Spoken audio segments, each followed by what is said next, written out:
सभी को जय मसीह की। परमेश्वर आप सबको आशीष दे। परमेश्वर की अनुग्रह और कृपा दृष्टि आप सब पर बनी रहे।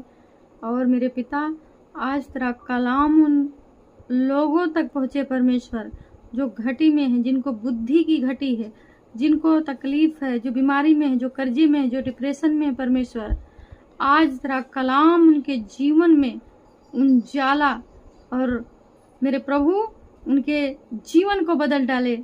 हाँ मेरे प्रभु, आज जितने लोग तेरे कलाम को सुने वे आज पहले जैसे ना रहें, उनका जीवन बदल जाए, उनकी बंद आशीषें खुल जाए यीशु मसीह के नाम में, आमीन।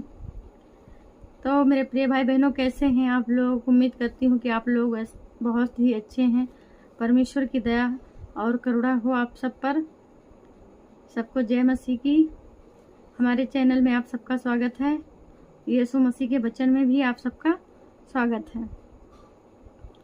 तो आज मैं इस टॉपिक पे बात करने वाली हूँ मेरे मसीह भाई बहनों। बात करने वाली हूँ प्रोफेट बजिंदर सिंह के बारे में। उनके जीवन में इस समय क्या चल रहा है, क्या बदलाव आया, क्या अब कौन सा मोड़ आया है प्रोफेट बजिंदर सिंह के लाइफ में, उनके परिवार में। तो आज मैं इस वीडियो में बताऊंगी आप सबको। तो वीडियो को भगाना मत, वीडियो को एंड तक देखना।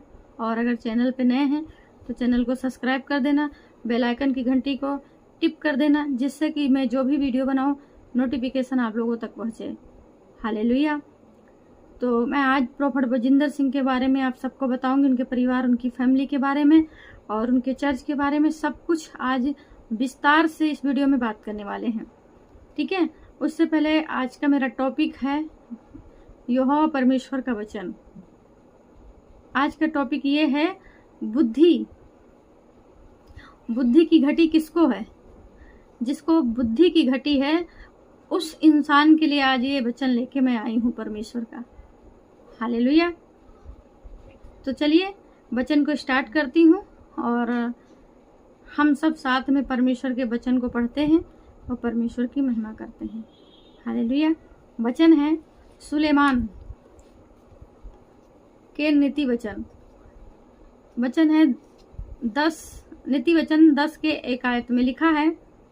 फिर से मैं आप लोगों को दोबारा रिपीट करती हूँ।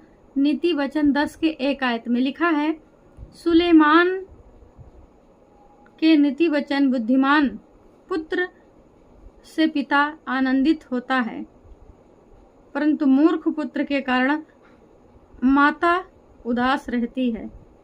दुष्टों के रखे हुए धन से लाभ नहीं होता, परंतु धर्मी के कारण मृत्यु से बचाव होता है। धर्मी को यहोवा भूखों मरने नहीं देता, परंतु दुष्टों की अभिलाषा वो पूरी होने नहीं देता। हालेलुया। जो काम में ढिलाई करता है वह निर्धन हो जाता है, परंतु कामकाजी लोग अपने हाथों के द्वारा धनी होते हैं। हालेलुया। जो बेटा धूप काल में बटोरता है वह बुद्धि से काम करने वाला है, परंतु जो बेटा कटनी के समय भरी नींद में पड़ा रहता है वह लज्जा का कारण होता है। हालेलुया। धर्मी को स्मरण करके लोग आशीर्वाद देते हैं, परंतु दुष्टों का नाम मिट जाता है। हालेलुया। जो बुद्धिमान है वह आज्ञाओं को स्वीकार करता है, परंतु जो बकवादी और मूढ़ है वह पछाड़ खाता है। हालेलुया।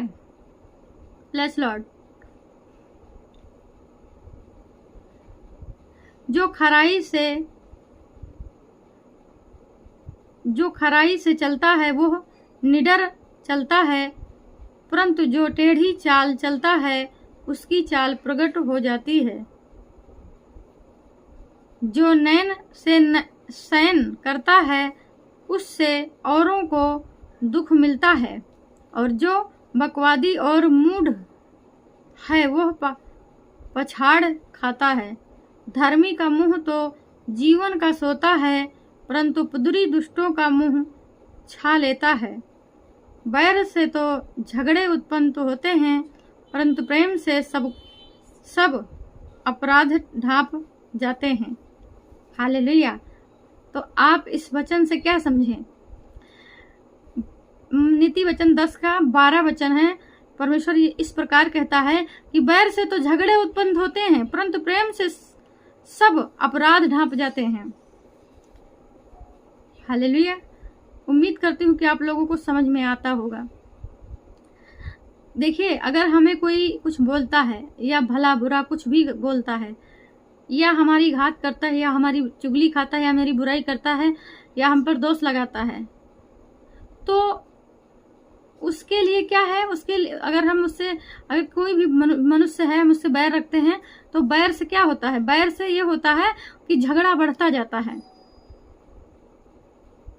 यदि अगर कोई हमें कुछ भी कहे और हम उससे प्रेम करें, तो उससे क्या होता है? उससे ये होता है कि उसके अपराध ढप जाते हैं। हालेलुया।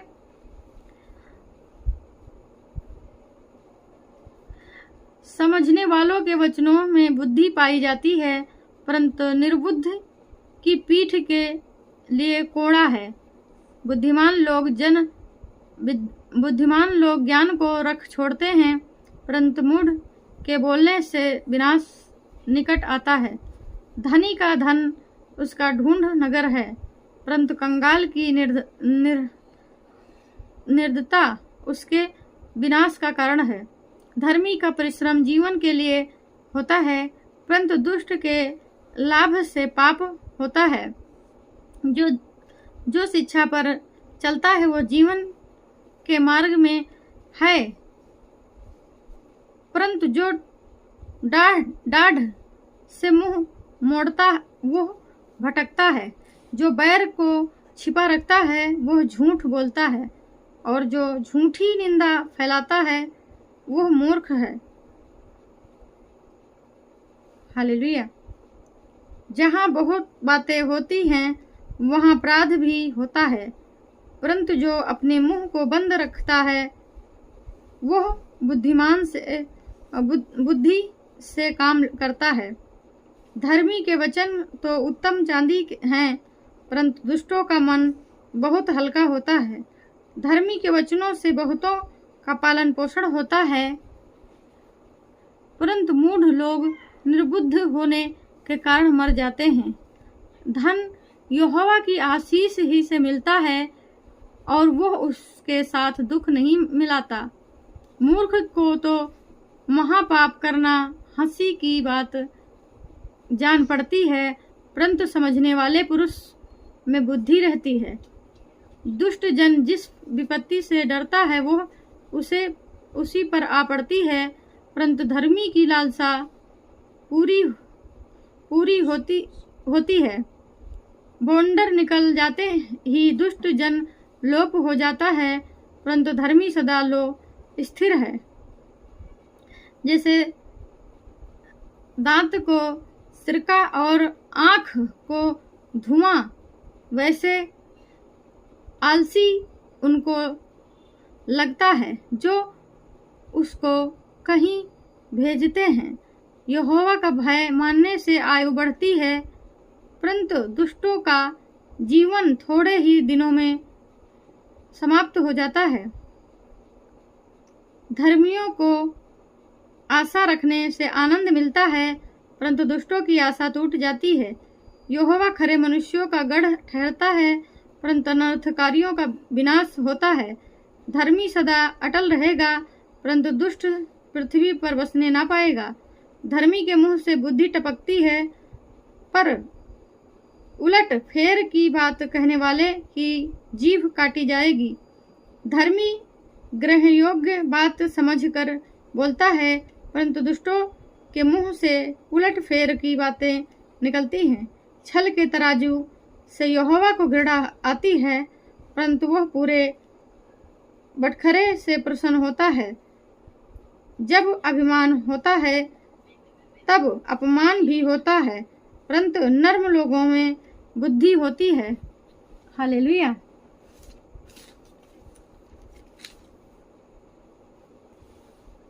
सीधे लोग अपनी खराई से अनुग्रह पाते हैं, परंतु विश्वासघाती अपने कपट से नष्ट हो जाते हैं। हालेलुया। परमेश्वर आप सबको आशीष दे इस वचन के द्वारा मेरे प्रिय भाई बहनों। और आपने तो समझ गए होंगे इस वचन का मतलब, तो आप लोग समझदार हैं, हमें समझाने की ज़रूरत नहीं है।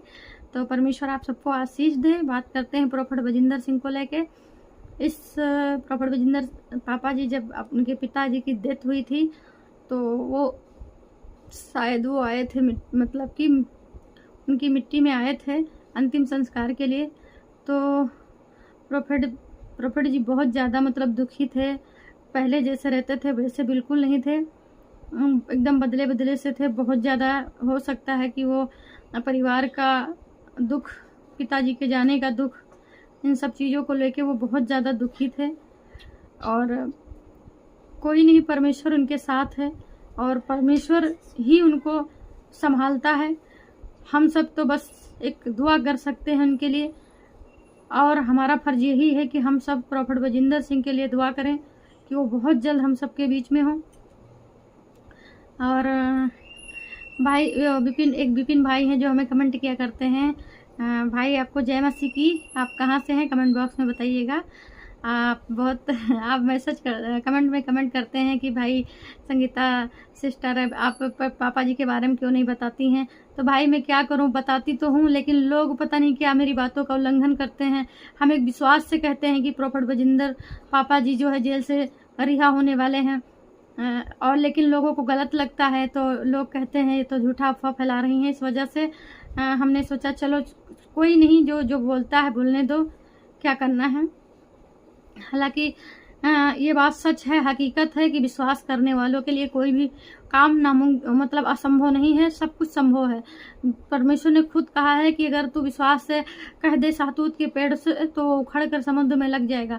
तो अगर हम विश्वास करेंगे और रात दिन प्रोफेट बजिंदर सिंह उनके परिवार के लिए दुआ करेंगे, तो विश्वास के साथ मैं ये कहती हूँ कि प्रोफेट बजिंदर सिंह कुछ ही हफ्तों में हम सबके बीच में होंगे, वो भी बाइज्जत बरी होके।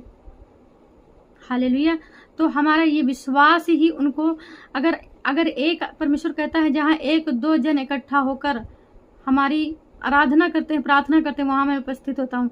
अब अगर लाखों लोगों में से 1000 लोग भी अगर प्रोफेट बजिंदर सिंह के लिए दुआ कर रहे हैं कि वो जेल से रिहा हो जाए, तो परमेश्वर को आना होगा और उन्हें जेल से निकालना होगा, क्योंकि परमेश्वर दयालु परमेश्वर है।